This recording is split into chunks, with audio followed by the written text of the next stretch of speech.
Assalamualaikum warahmatullahi wabarakatuh semuanya. Kembali lagi bersama saya Harum Fitriani dari Bimbingan Konseling Semester 5A Universitas Pancasakti Tegal. Pada video kali ini saya akan menjelaskan mengenai tahapan pelaksanaan dalam bimbingan konseling kelompok. Di sini ada 4 tahapan dalam pelaksanaan BK kelompok, yaitu 1. Tahap pembentukan, 2.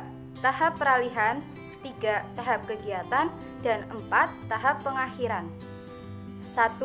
Tahap pembentukan merupakan tahap awal yang sangat berpengaruh dalam proses selanjutnya. Tahap ini ditandai dengan dibentuknya struktur kelompok, pengenalan, pelibatan diri, dan pemasukan diri. Tujuan dari tahap pembentukan yaitu ada 3. Yang pertama, anggota kelompok memahami pengertian dan kegiatan kelompok. Kedua, tumbuhnya suasana kelompok. Ketiga, tumbuhnya minat anggota dalam mengikuti kegiatan kelompok. Adapun kegiatan yang dilakukan dalam tahap pembentukan yaitu yang pertama 1. Mengungkapkan pengertian dan tujuan kegiatan kelompok. 2. Menjelaskan cara-cara dan asas-asas kegiatan kelompok. Ketiga, saling memperkenalkan dan mengungkapkan diri. Dalam tahap pembentukan ada beberapa peranan pemimpin kelompok. Yang pertama, menampilkan diri secara utuh dan terbuka. Yang kedua, menampilkan penghormatan kepada orang lain, hangat, tulus, dan bersedia membantu. Yang ketiga, pemimpin kelompok sebagai contoh untuk anggota kelompok.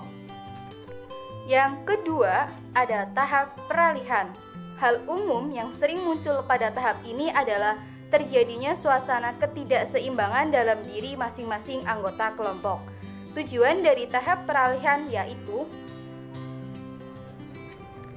terbebaskannya anggota dari perasaan ragu, malu, atau saling tidak percaya untuk memasuki tahap berikutnya. Kedua, makin mantapnya suasana kelompok dan kebersamaan. Ketiga, makin mantapnya minat untuk ikut serta dalam kegiatan kelompok. Adapun kegiatan yang dilakukan dalam tahap peralihan yaitu 1. Menjelaskan kegiatan yang akan ditempuh pada tahap berikutnya. Kedua, menawarkan atau mengamati apakah para anggota menjalani kegiatan pada tahap selanjutnya. Ketiga, membahas suasana yang terjadi. Keempat, meningkatkan kemampuan keikutsertaan anggota. Dalam tahap peralihan ada beberapa peranan pemimpin kelompok. Yang pertama, menerima suasana yang ada secara sabar dan terbuka. Kedua, tidak mempergunakan cara-cara yang bersifat langsung atau mengambil alih kekuasaannya. Yang ketiga, mendorong dibahasnya suasana perasaan. Keempat, membuka diri sebagai contoh dan penuh empati. Yang ketiga, ada tahap kegiatan. Tahap ini merupakan inti dari kegiatan kelompok. Maka aspek-aspek yang menjadi isi dan pengiringnya cukup banyak. Dan masing-masing aspek tersebut perlu mendapat perhatian yang sesama dari pemimpin kelompok.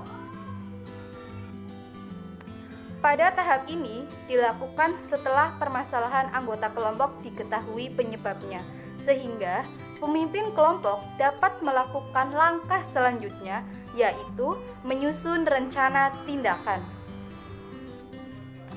Kegiatan pada tahap ketiga ini mendapatkan alokasi waktu yang terbesar dalam keseluruhan kegiatan kelompok.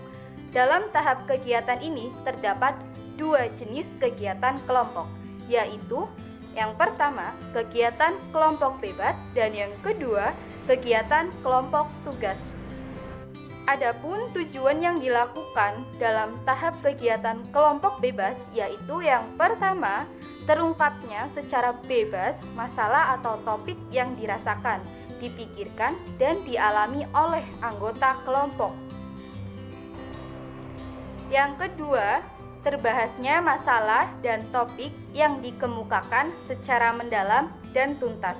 Yang ketiga, ikut sertanya anggota secara aktif dan dinamis dalam pembahasan. Adapun kegiatan yang dilakukan dalam tahap kegiatan kelompok bebas yaitu 1. Masing-masing anggota secara bebas mengemukakan masalah atau topik bahasan. Kedua, menetapkan masalah atau topik yang akan dibahas terlebih dahulu. Ketiga, anggota membahas masing-masing topik secara mendalam dan tuntas. Keempat, kegiatan selingan.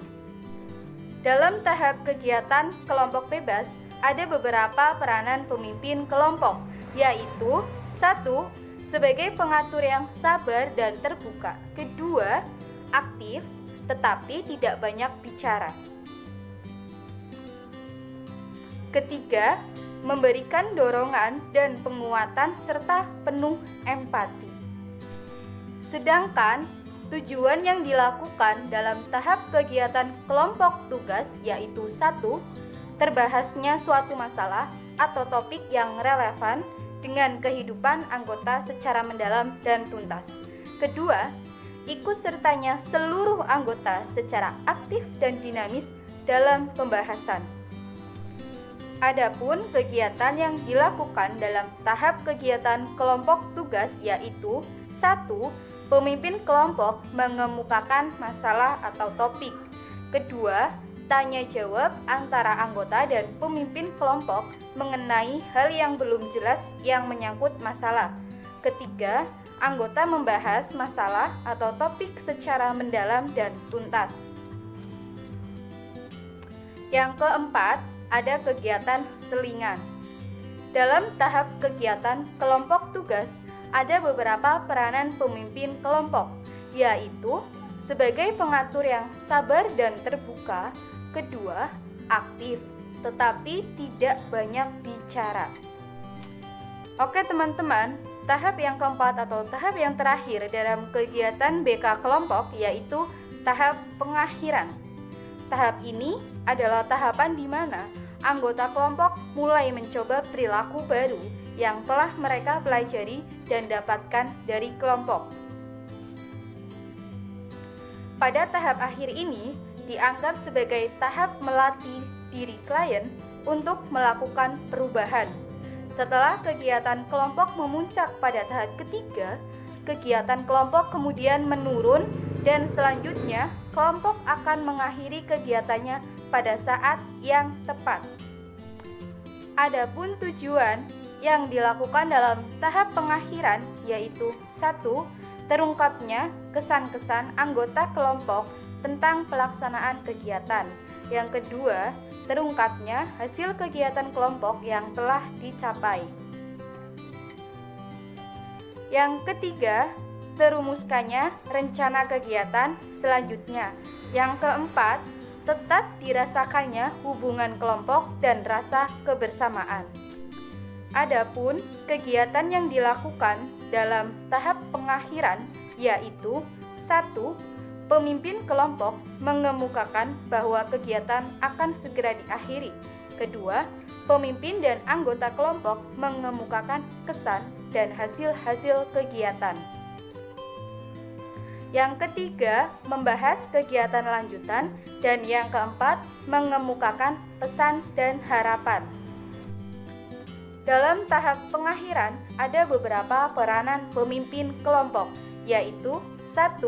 Tetap mengusahakan suasana hangat, bebas, dan terbuka. Kedua, memberikan pernyataan dan mengucapkan terima kasih atas keikutsertaan anggota. Yang ketiga, memberikan semangat untuk kegiatan selanjutnya. Dan yang keempat, penuh rasa persahabatan dan empati. Oke teman-teman, itu saja yang dapat saya sampaikan kepada teman-teman mengenai tahapan pelaksanaan BK kelompok. Mohon maaf apabila masih terdapat kekurangan dalam pembuatan video kali ini. Semoga bermanfaat dan terima kasih. Wassalamualaikum warahmatullahi wabarakatuh.